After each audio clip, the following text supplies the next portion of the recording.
Wanted to do a little video here to do a repository on what I did on the FC6R making a chain oiler. I used a little bottle. This is actually a shampoo bottle that came from Walmart. The reason why I chose this is because this little bottle here is flexible, it's squeezable, and it stays that way for a while. On the top here, I detailed, I believe, in another video on how to make that. It's just a little coupling that you can buy at Lowe's or Home Depot in the sprinkler department.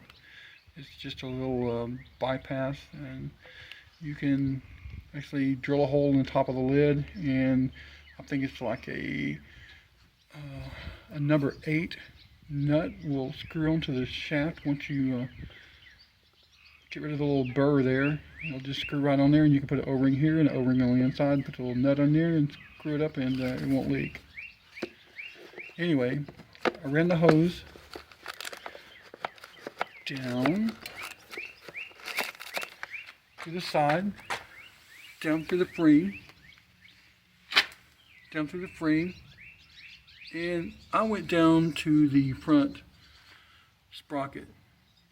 There's a little rubber pad here underneath that, just like a spacer for the chain cover, and it's made of rubber, and you can drill holes right through it, and then you can make the little T like I detailed in one of my videos about making the oiler. And then I just used some little plastic tubes, I think from a WD-40 or a aerosol can that you spray your keyboard off with, and it works real well. I wanted to go with the front, but at one time I had this for the rear. This was a nice little thing. If you want to make one for the rear, it's really easy. I just went to Home Depot or Lowe's and bought some sheet of aluminum. I don't remember what thickness it was. It was fairly thick. And you can see I used a blue, like manila folder.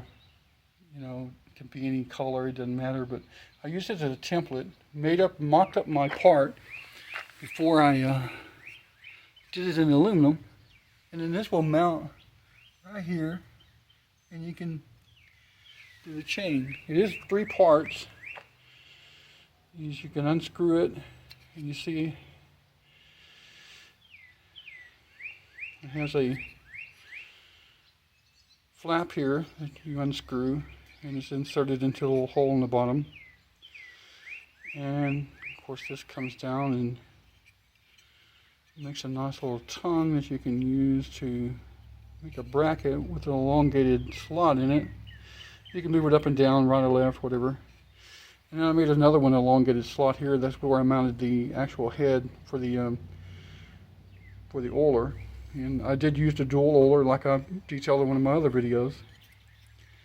And on the inside I used some vinyl tape just to keep it from marring the swing arm, and as a spacer to make it tight. And I did make it so that when the screw is tightened, this does exert pressure on the swing arm so that it stays in one position.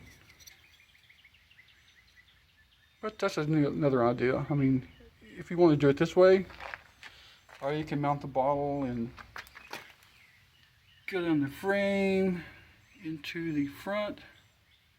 Either work real well. And it is really nice because you don't have to worry about, you know, oiling your chain or lubing your chain. If you ride like I do, you know, several hundred miles at a time, you're actually exceeding 300 miles in just one trip.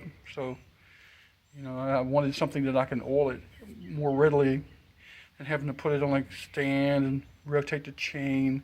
This does it as you're going down the road. You squeeze the bottle, get some oil in the tube, and it just drips on the chain as you're going down the road. Self-oiling. Really nice. Enjoy.